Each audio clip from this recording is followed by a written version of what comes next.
Hello, and I thank you guys for taking your time out this afternoon to meet with us. My name's Hector Torregrossa. I am a recruiter here at the Space and Rocket Center, home of Space Camp.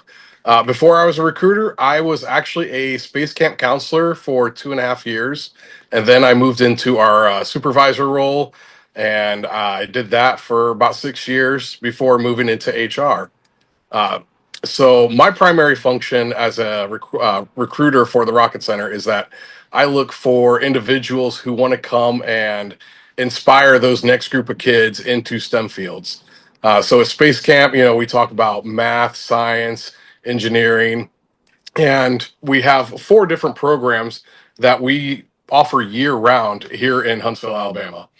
So, as a camp counselor, you're going to have a group of 16 kids for the week, and you're taking them through what it would be like to be an astronaut for that week. So, they're going to learn about the NASA legacy program. So, we talk about Mercury, Gemini, Apollo, the shuttle program, how the ISS was created, and going into future with Artemis going on currently right now. We also have three other programs that we offer. So we have US Cyber Camp, which is all about cybersecurity and cyber defense. We partnered with the FBI here in Huntsville to create this program. The students in that one actually get to go out onto the Army base where the FBI has a headquarters set up, and they get to actually meet with the cybersecurity agents there. We also have US Robotics Camp. So this is very general, early robotics. Like, what is a robot? How do robots work? How do they get programmed? And then we also have Aviation Challenge, where that's civilian aviation and military aviation all rolled into one. So those kids, they learn how to fly fighter jets, they learn takeoff and landing, dogfighting. At the end of the week, we do a Top Gun competition to see who the best pilot is. And yes, when there's free time, we do play volleyball. So it is just like, Top Gun. But, these kids that are coming, they're spending a week here at camp because they're interested in these STEM fields. So we challenge them. So based on their age level, will be based on how difficult some of these challenges are going to be. We break them down into three tiers. So it's going to be 9 to 11, 12 to 14, and then 15 to 18. So it gets progressively harder as they get older. We do engineering challenges with them. So, like these space camp kids, they'll be broken into a group of four. They'll have an apple, and that's going to be their apple knot. And they have to design a spacesuit that's going to protect that apple knot. So, they're going to get tested on, well, can anything pierce their suit and potentially harm the apple knot? Does the apple knot have any leaks where oxygen would be, leaving the suit? The high schoolers, they have to design a heat shield, and they get a raw egg, and it's their extronaut, and they have to protect it from a blowtorch. So they are given a budget and a table full of random supplies that they have to then decide as a group how they're going to design and build their heat shield. Once they've completed it, we put it on a test stand. We take a blowtorch to it for 3 minutes. If the egg's cooked, their extranauts do not survive. If the egg's intact and raw and still good, their extronaut survived. They design rockets, and then we actually take them out to our launch course, and we actually launch them. They go roughly 3 to 6 meters in the air. But while we're building those rockets, we're talking about why rockets fly, how they fly, why they're designed in the way that they are. Um, so everything has that. We're having fun, we're building the activities, but you're also learning as to why we're doing this. We have a planetarium that all of our shows are in-house. It's an 8K. There's 5 projectors that are all 8K that we design the products, and they get to go see a planetarium show. In the summer, we have astronauts come every week to do a guest speaker, and the astronauts actually stick around and hang out and come to their graduation. So they'll get to meet the astronaut, shake their hand, get their certificate. We have a man-made lake that they'll come down, do water activities.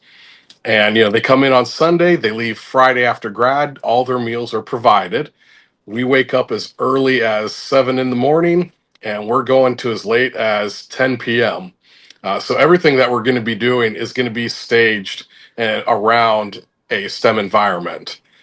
So my job is to find people that have that passion for STEM and enjoy working with children and want to share that, with that future generation going forward.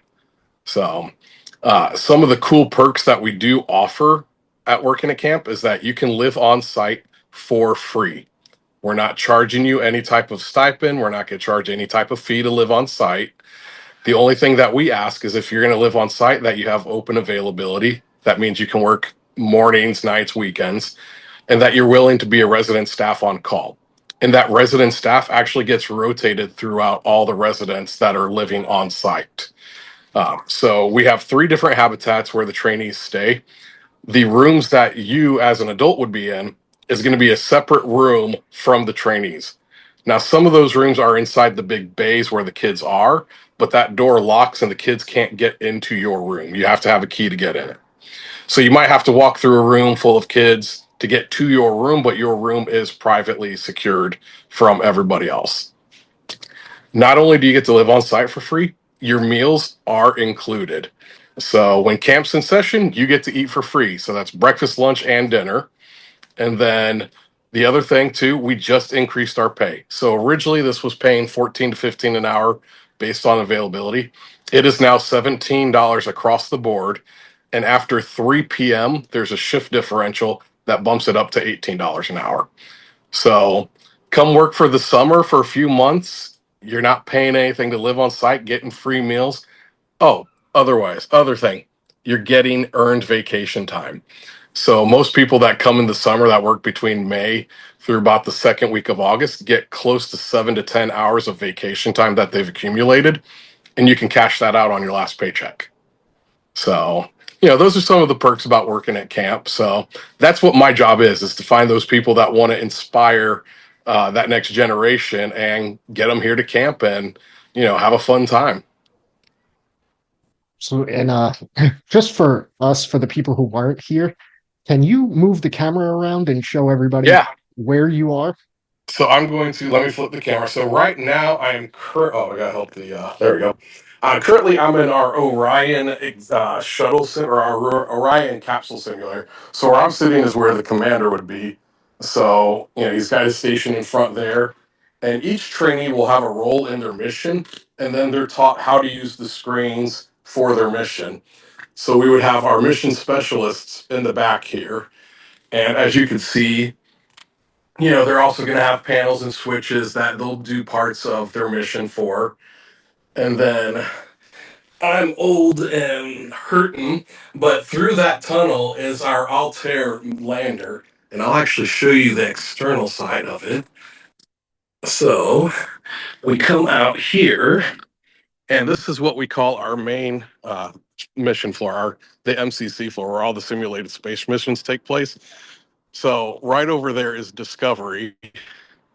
And then we have Kibo and Zarya, which are part of the ISS, another space station module.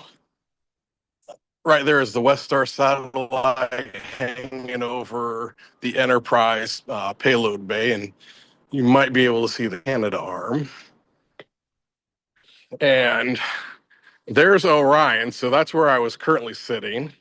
There's that tunnel, and it takes you over here to Altair, and the hatch is open.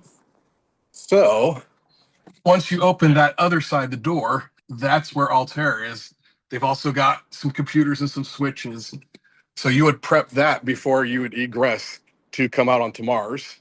We have a micro G wall that they'll work hanging some satellites on, some solar array panels to fix. The lights overhead are just the big overhead lights right now, but the LED lighting would be above us.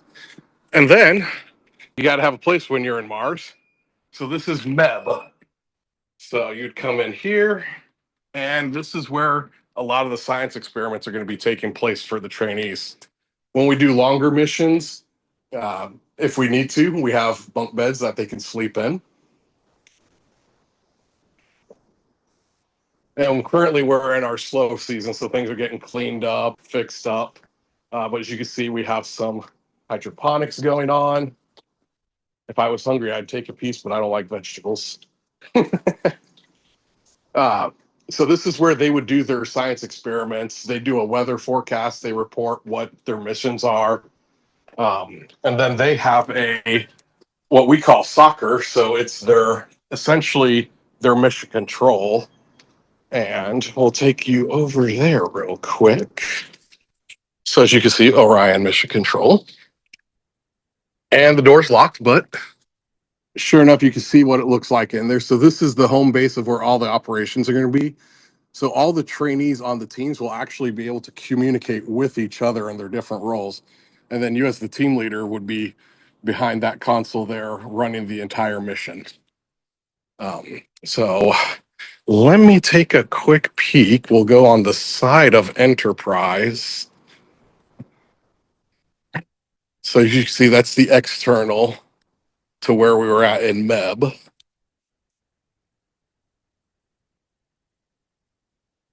Okay, so as you can see, here's Enterprise, or at least the side of it. They used to have steps there. It's been a while since I've been over here. As part of the other missions too for this module here for the station, they have to change out their oxygen tanks, nitrogen. They have to do checks on those to see if there's any leaks as well. So we will cut through. All right, it's a little bit dark in here. Let me see if the light works. There we go.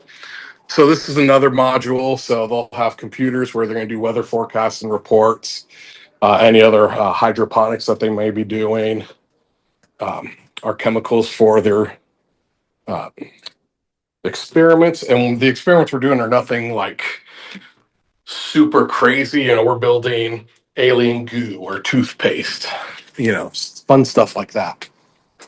And then the trainees, when they're doing their EVAs, we will actually suit them up in spacesuits and, of course, a helmet. So they get that whole feel of, okay, I'm an astronaut. I've got my suit on. I'm going to go out into space. I'm going to go work in the payload.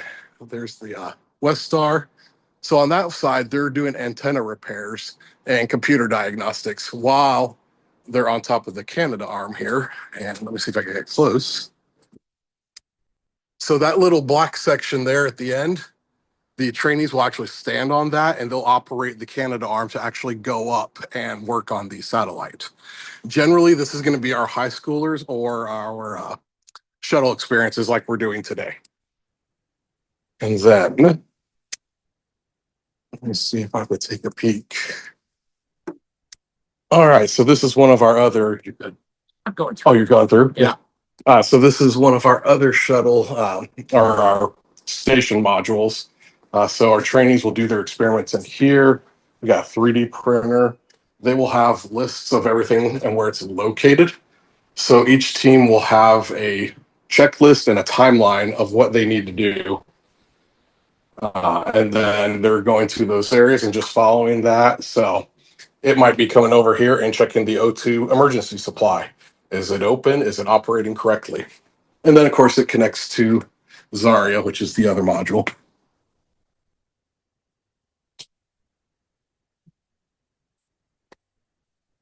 And then a couple of the EVAs that we do, we have what's called Access. So it's the assembly, construction of erectable space structures.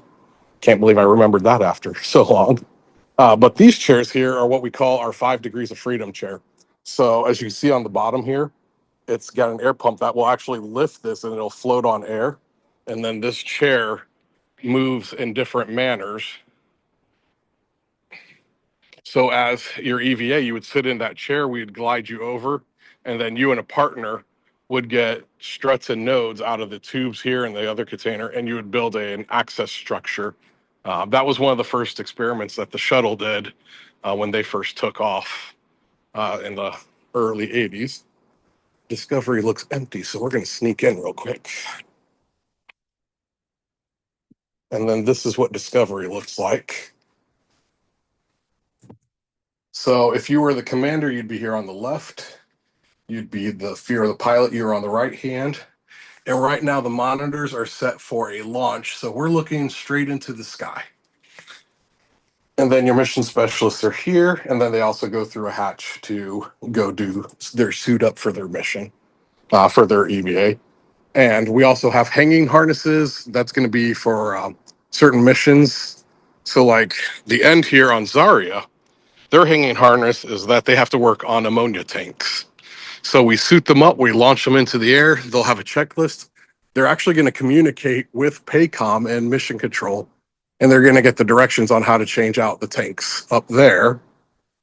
And then, because of Columbia, we do what's called tile repair. So this activity, they're hanging on a harness. They have to come check for any type of tiles that may have been damaged, and then they have to take those tiles out, decide whether they're going to repair it or put a new one in there. So this is just a little taste of the MCC floor of where all these simulated missions take place here at camp.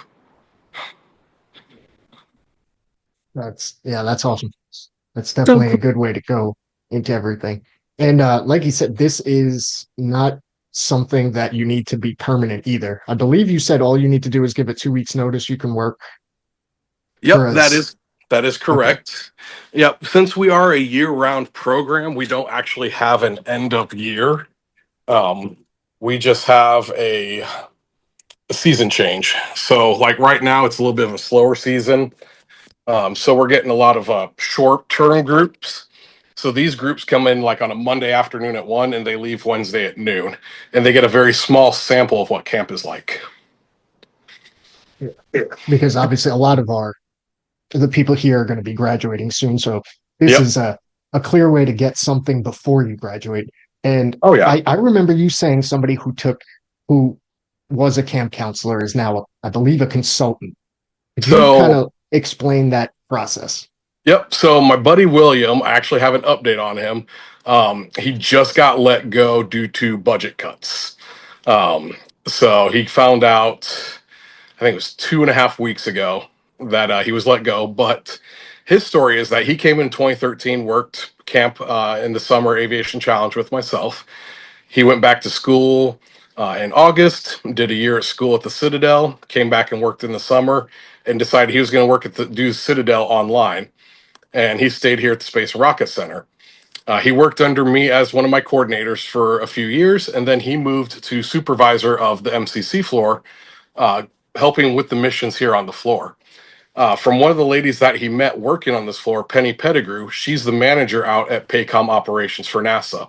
She's also in our Space Camp Hall of Fame, and she told William, hey, you need to come work for me. You know what you're doing, you know your history. You're doing the exact same thing now with kids, but we do it with the actual astronauts aboard the International Space Station. So he went, did his interview, passed the interview, did a 9-month training, and then became a certified Paycom operations specialist. He did that for 3.5 years till literally 2 weeks ago when he was let go to those budget cuts. So he's currently looking right now for other roles within NASA and just in space work. But that's also the beauty of Huntsville, Alabama, is that we are in our research park area has Lockheed Martin, Boeing, Teledyne Brown. ULA is 45 minutes away from us. Blue Origins, it's a 5-minute drive to their building where they're making all the rocket engines. So we are in the hub of space exploration, space design. So anyone that's looking for that aerospace field, or even in those engineering technical sectors, Huntsville is a great networking place to explore, see where you could get your foot in. That's actually exactly where a lot of our people are asking questions to people earlier. They're even if they let's say they can't make it to space camp. Like I know somebody in here would love that planetarium job, Yep, but and then yep, like the engineer, could you also just say? I think for the other type of recruiting for space camp, like what yep. would they need to go through to be able to get that? So we've got a bunch of things here at the center in general. So Space Camp is one half of the building, but even Space Camp they have other supplemental positions as well. We've got an outdoor ropes course. We're going to have an indoor course here shortly. Lifeguards, but we also have the museum in general. Now our museum unfortunately doesn't have the housing aspect to it. That is just a camp thing. But our museum, we have the planetarium. We are the official welcome center for Marshall Space Flight Center. So something that happens every summer is that we do bus tours on Fridays and Saturdays to the actual Paycom operations building. So for this one, you have to be a U.S. citizen because we are going on an active military base, but we're doing tours and taking the public out to see PACOM operations. So they'll actually see people working with the astronauts in space. And then, of course, we are a business. So we're a 501c3 nonprofit. So we just have the regular business aspect of, we do marketing, sales, community outreach. Our planetarium team, not only do they just do shows here at the center, but they do community outreach as well. And actually, all the content that we do, we can take it to other planetariums. Our director was just in Alaska 2 weeks ago setting up a planetarium show, what we call it's the James Webb Space Telescope show. And every week we get updates from James Webb and we built it into the show. We've actually sold that to a planetarium in Alaska. So they're currently getting all the designs that we have, all the presentations for that, and they're going to learn how to present that. So as a planetarium specialist, that's something that you could even potentially join as the director, going to different areas, setting up shows and helping create that content. So this is basically like one of the best internship opportunities that you're getting paid for as well. But there is a very important question in Yeah. the chat. Are dogs allowed in the housing Yep. at space camp? Okay, so that's a good question. That is something that we have currently been working on. A lot of it will come down to ADA and information from doctors. So we do obviously work with ADA requests. We haven't had that brought up yet. We have had an instance where someone asked about a cat, and it has led to conversations of, okay, what can we do when it comes to um, housing for pets with medical conditions that it's needed. Now, if you just have a pet dog that you just wanted to bring, unfortunately, we couldn't do that. But if there was a medical situation, that was something that we would look into. And I couldn't tell you yes or no. It would basically be dependent on a lot of circumstances. But if you just, your friend Rover, he's your best friend and he's your pup, unfortunately, we couldn't have, just a pet in there. I got you. Yeah, I know it'll be kind of case by case. I know there were a few people with emotional support animals too. So that was just saying. But yeah, we can figure Yep. all that stuff out later. Yeah, and that would be something that we'd have to chat with the individual. We'd have to get medical paperwork, and then we'd have to talk to our lawyers, because we're kind of in that niche area of that. We are a camp and we have children on site, Mhm. so we are their legal guardian while they're here. So the other aspect too is that we have to look into, okay, is this I'll use dogs as example because everyone has a dog. Um, there are certain breeds that people are allergic to, and there are others that have allergies or things like that. So it becomes an issue of, okay, you might have a medical need for this dog, but we've also got these children. How do we balance the two of, okay, if a kid's allergic to a dog, how do we keep them away from each other, but not telling Mhm. everybody, hey, this guy's medical condition says I can't be around a dog. So it gets very tricky because we also offer that housing for the staff. So luckily, that's something that our we have a new attorney general who's assigned to us as the center. So that's something that we have mentioned to him that, hey, this comes across every once in a while. We've never had any true clear guidance on how to navigate that. Good to know. Okay. Um, I think we're ready then to do some Q&A if you don't mind. Yeah, And do yeah, you mind definitely. also if we ask, because I know you do recruiting for other stuff too. So like Yep. comparing what you would have to go to get a job at NASA going through space camp as opposed to not. Just that way they like Oh what yeah. should we be expecting? So with So us, when it comes to any job, the first thing that I'm going to look at is, we have the knockout questions, and those are those basic application questions. Are you authorized to work in the United States? Depending on certain roles, there might be an age requirement for it. So, for instance, camp, we require that you be 19. Is that a hard knockoff? No. If you're 18 and you turn 19 in June, cool. That's something that we can work with generally, depending on those roles. So for us, we're going to screen and see, do they make sense for the role that they're applying. With NASA, NASA itself does a lot of subcontracting to other companies. So you might be a contractor for Teledyne Brown who has a contract through NASA. So even though you're working at NASA and you're working, say, on Gateway, you might not actually be technically a NASA employee. You might be a Teledyne Brown employee who is contracted to work with NASA. So depending on what the roles are, it could be an interview process with Teledyne Brown and their leadership team, and then they might say, okay, well, NASA wants to do an interview with their management team who oversees your guys' contract. So there might be multiple interviews with a couple different companies for one role, just because of how it's contracted out. So for instance, my friend William, even though he worked for NASA as a Paycoms operations specialist, his actual technical contract ran through a subcontractor under Teledyne Brown.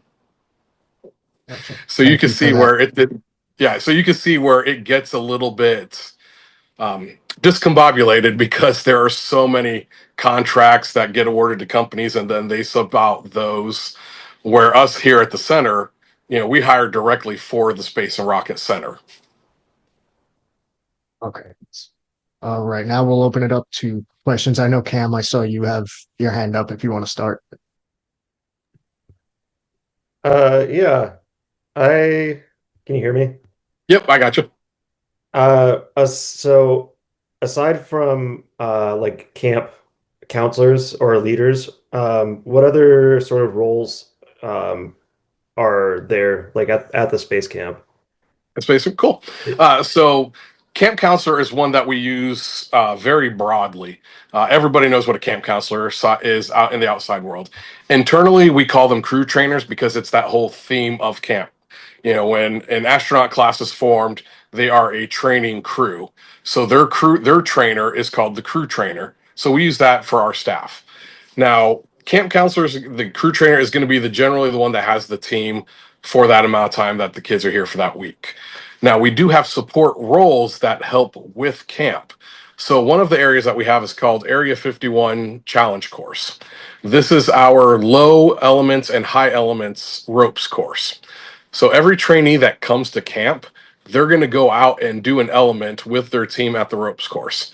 The campers that are 9 to 11, that first level, they're going to do basic low elements coursework. So it's getting them to open up on their communication skills, learning about teamwork, how to trust each other, and building that real true team identity. The middle schoolers will do some elevated lows, and then our high schoolers also do high elements. So everybody will do a low element. They just won't necessarily do a particular high element. So one of our high elements is that we have a 50-foot climbing wall that has a climbing wall on one side, and then the other side of it is a 200-foot long zip line. So depending which program, it alternates back and forth. So say for this upcoming summer, Aviation Challenge might have zip line where Advanced Space Academy is going to do the climbing wall, and then the following year they would switch. So we hire ropes instructors or facilitators to run that ropes course because they're going to learn how to do all the low elements and the high elements. So the teams will go out there generally for an hour long low elements time. And then if it's a high element, they'll go back later on during the week, and it's generally going to be a 3 hour time. And the whole goal of the Area 51 Challenge course is to build those communication skills, to build that teamwork, that trust within that team to really get that unity and that group cohesion together. Um, that's one of the roles that we have. We also have lifeguards. So our high schoolers get to do something a little bit different from everybody else. We have a 32-foot dive well. So the high schoolers actually take a scuba class and they actually get to do a 45-minute scuba session in that diving well. We break them up into teams of four, and so they'll go to go do that experience. But we hire lifeguards, certified dive instructors, dive tenders to run that. So as a camp counselor, we would never ask you to do the scuba and to get in there with the trainees. That's going to be left up to all the scuba certified staff. We also have got camp photographers that take pictures of all the different activities for the parents to see. Another big one is our camp presenters. Or sorry, excuse me, our camp presenters. So as a team leader, you're going to give a history briefing about Apollo. It's a 30-minute block, and you're literally talking about why Apollo was created, what were the goals of it, and then the wrap up. Our camp presenters will also have activities that they're doing with the trainees. They'll have some that there's one called commercial spaceflight. So it's a 30-minute block where we're just talking about what companies are doing in the public sector. We talk about Bigelow Aerospace, what Lockheed's doing, Boeing. And those camp presenters are the one that are presenting this information to the trainees. They also do a lot of the hands-on activities. So like that heat shield design I talked about earlier. They'll talk about the different types of heat shields that have been used throughout the programs, from Mercury all the way to Orion now. And then they're the ones leading that activity. You, as a team leader, you're just another set of eyes to help guide them through that activity. So those are some of those supplemental roles that we have that are separate from the camp counselor position. So that camp counselor position is pretty much as close as you can get to working hands-on on space equipment without actually doing it. Yeah. So one That of the seems cool like things, a little advantage that you can put yeah. on a resume. Oh, yeah. And one of the cool things that we do is we also have an educator camp program. So these are teachers from all over the United States that are getting their continuing education credits. So generally, we'll look for a certain group of people to lead those teachers. And those teachers, they have an hour block with one of our educator presenters, and they actually get to see actual artifacts from working with NASA. So I think they show an early pair of boots from the Mercury program, some of Werner von Braun's tools that he used while creating the Saturn V. So they get a cool little extra hour block of just space artifacts. Next person. Anybody else have a question? I had a question. Yeah, I was waiting for you to chime in, Justin. Yeah. So you mentioned the planetarium. Is that planetarium specialist job still available? Is that still online? Because I can't actually find it here online anymore. I think that one, there was the planetarium manager. I want to say they concluded interviews last week. So last week I was covering Tandiga. So the week before that, I think they had just filled it. Yeah, that's what I figured. HR, we actually stole the planetarium manager. So my friend Paul, who was in HR with us, came from a planetarium. He left to go do a training job with another company. And so we had a training specialist in HR, and the planetarium manager at the time, he had a degree in education and in teaching, and he was a natural fit for us, so we stole him. But I know they had just concluded the interviews. I don't know if they've actually selected a candidate yet. Generally, what they will historically do at the planetarium is like generally 5 interviews in a row, or at one time. They'll go through all those candidates, figure out one that they like, and then they might do a couple other interviews to balance that individual off and see, okay, is this truly our true candidate? So they might be in that first stage of assessment of who they want to potentially do a second round interview for. So basically, So the all else application fails, there deadline might, has passed already, right? yeah, they Yeah. might open it back up if they weren't satisfied with all their individuals. Oh, You could I haven't. tell them that he does planetariums over at ESO. So he's stop it, Michael. Don't brag. Gotcha. Well, and I'll tell you this about the planetarium. Historically, the 4 years that I've been in recruiting, planetarium does historically 2 hires a year.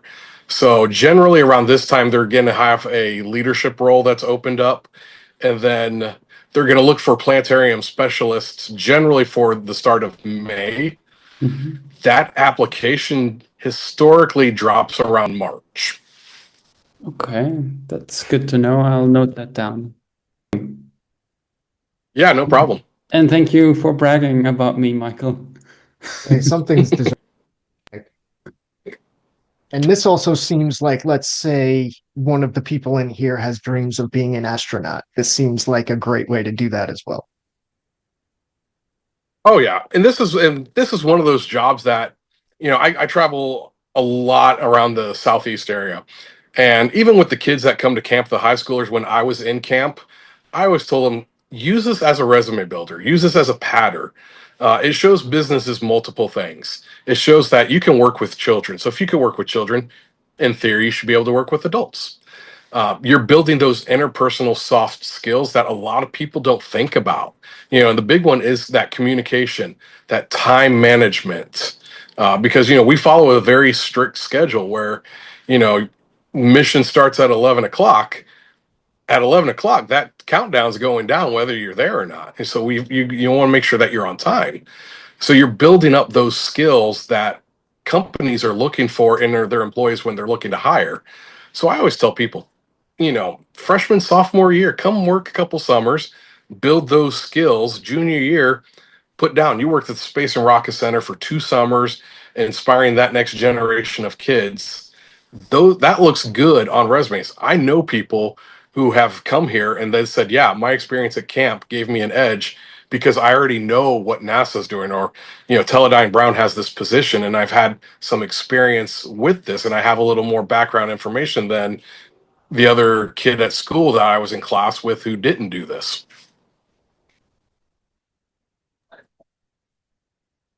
Anybody else have a question?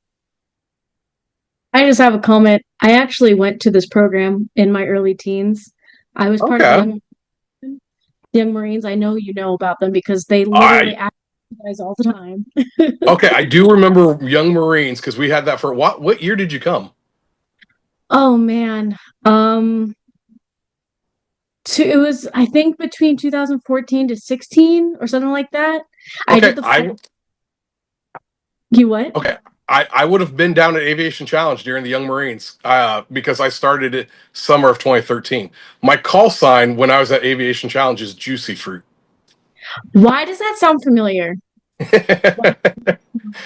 My call sign was Bass because my last name is Bass. Actually, no. It might have been Bass or Cowgirl. I can't remember which one. Yeah. I was the year where the guy, his name was Brownie because he misspelled Brownie on the door or on the board. Or yeah. Do you remember that? I vaguely remember. Yeah. But I did the aviation challenge with the Young Marines and I did your survival course. Yeah. And when you were talking about things that you guys have, and my sisters did the astronaut program, and I remember to this day that I was flying and I can't remember, I'm so sorry, this is bad. I can't remember which aviation simulation it was, which fighter jet, but it was the one that has the people in the back, and my person behind me, F-18s, okay, his call sign was Coffee, and I'm flying and I'm just about to land perfectly because the guy that was instructing us was saying, it's so hard, no one can do it, and I'm like, watch me. So I'm going there and I'm about to land, I'm about to do it perfectly, and this guy turns the machine off right before I land.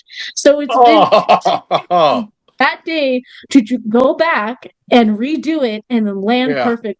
But yeah, I remember going there and having a blast and going into the thing that drops into the water and the dunker, doing that. So I had a fun time, and I've tried so many times to do aerospace out in Alabama. And then lastly, the last thing I wanted to talk to you about was the reason why I'm doing this degree is because I remember sitting in the chow hall and there's a big picture of the deep space, and every single time I sit down, I would sit and I would look at it and look at all the stars, and that is what motivated me to do this degree. So that's so crazy.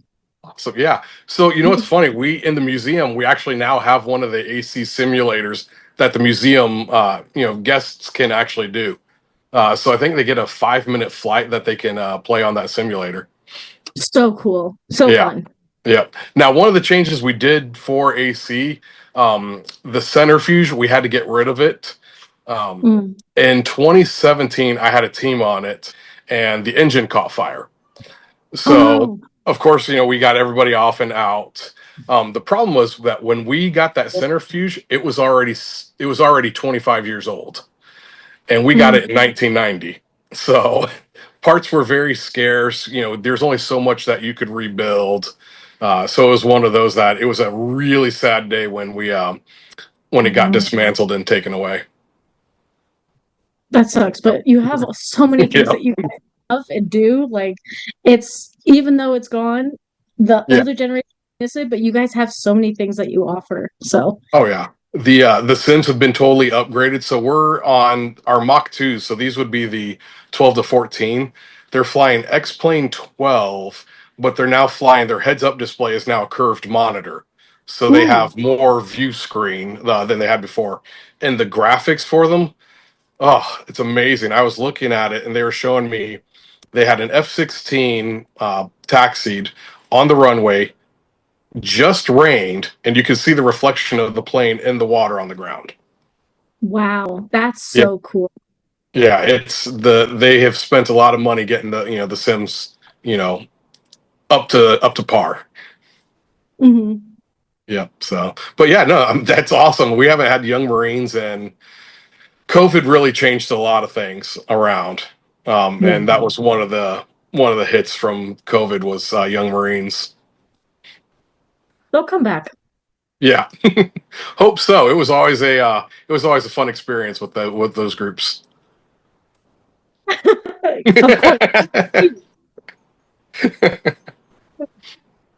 Awesome. Right. What you got, Ken? So this is just something that I've been curious about ever since we started this meeting was all of that equipment and the facility looks very expensive. Where's the funding coming from for all that, aside from like the fees that the campers are paying? Yep. So we, as a center, are broken up into two houses. So we have the Alabama Space and Science Exhibit Commission, which is a state entity. And then we have the Education Foundation. So the Education Foundation is the one that does all the fundraising for us. So, we've got a lot of corporate partners. Boeing and Lockheed are very good to us.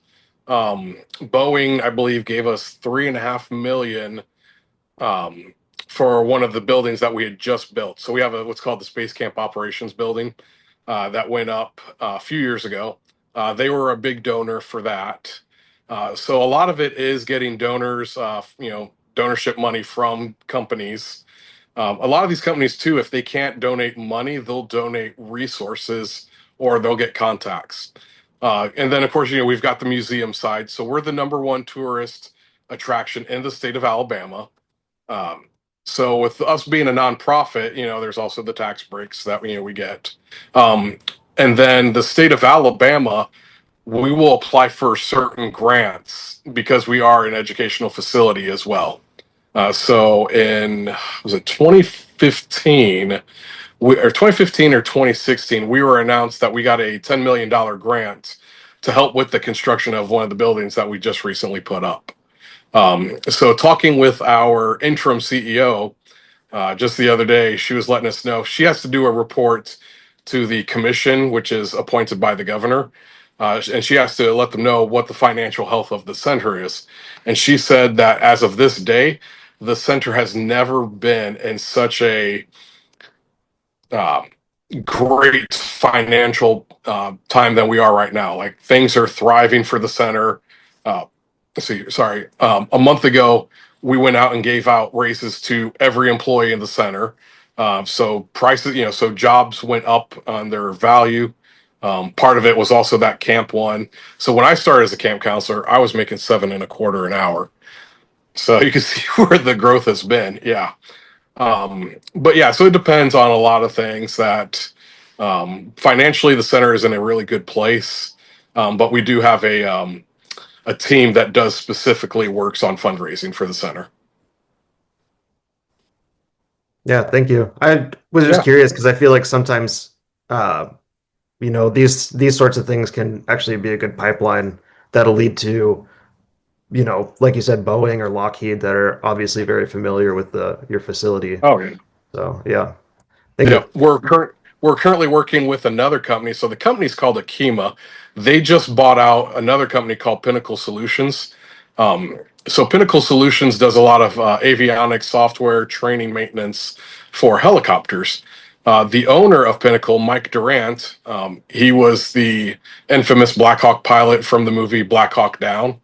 I actually happen to know him, and I'm good friends with his two of his VPs, and they're currently working with us at the center here to get helicopter simulators as a mission for the Aviation Challenge program. So they're looking at how they can build software that would do a helicopter simulated mission to where trainees would learn about rotary flight. Yeah, that was a great question, Ken, because I was going to bring up too, like, this is a very good thing to treat as an internship, as like a paid internship, because you are getting, first off, correct me if I'm wrong here, but I think the 5 largest contractors for NASA are SpaceX, JPL or Caltech, and then Boeing, Lockheed, and Northrop Grumman. So Yeah. they're the 3 largest defense contractors as well. So Yeah. it's like you have many, many avenues to go in and just to get your foot in the door and you can annoy someone so much that they just give you a job. Yep. And the thing is too, the people that work here, they're so friendly and they're willing to help out, and they might not know the right person, but they know somebody to get you in connection with. Our last CEO, she was a former flight director of NASA. Jared Isaacman, who has currently been renominated for the director of NASA, he's a Space Camp alum. He's actually donated, I've lost track, over $15 million for the new building that we're building up right now. It's going to be the Inspiration 4 Skill Simulated building. One of his personal fighter jets, he's donating. They're going to put it on a platform and display it. But he's an alumni, and he was here, I think, just a couple weeks ago, getting an update on the building. A huge friend of NASA. He's going to be their director, hopefully, and huge friend here at the center. So I've had a conversation with him about tennis shoes for an hour. I mean, he's just that nice of a guy we literally sat. He was kind of in the back doing his thing, and I went up and we just started chit chatting. He was just friendly. So making those connections it's a natural thing here at the center.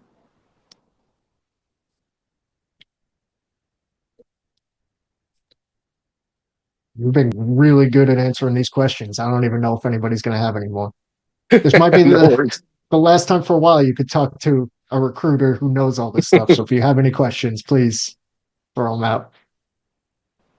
And if not, too, you can always email me. I've got no qualms about that. It's HectorT, HectorT @spacecamp.com. Yeah. I think you sent us some info. Do you mind if I share that to everybody? I believe. Yeah, definitely. Yeah, sure. Yeah. Oh, okay. I'll put that in then. Yep. Yeah, I say share whatever you want. I've got no qualms. Why are you so understanding and easy to talk to? That works. I like to tell people that I'm an optimistic pessimistic. Like, I'm hopeful, but at the same time, I'm also I realize what's going on. Things happen. It's life. I get it. So try not to take it personally. Well, if nobody else has any questions, I want to thank you very much for taking your time out to help us. Because even though we talked already about this, I still learned a lot more. Yeah. And when you showed us all the stuff that was there, I was like, really? I wanted to do this when I was 8 and I couldn't. Kendra got to. Yeah, wait till the new building comes on from the concept drawings that I see. This is nothing compared to what's coming.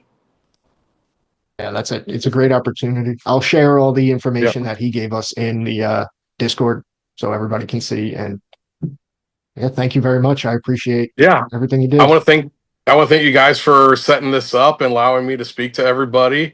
Even if you don't come, I hope you learned something just in general about NASA and what we do here at the Space and Rocket Center. Absolutely. And you answer questions even that aren't about the space camp, which I appreciate. It's good to know also that there's going to be a bunch of interviews and all that. So it's good to get your foot in the door. Oh yeah, definitely. Yeah. Thank you guys so much. It was great meeting everybody.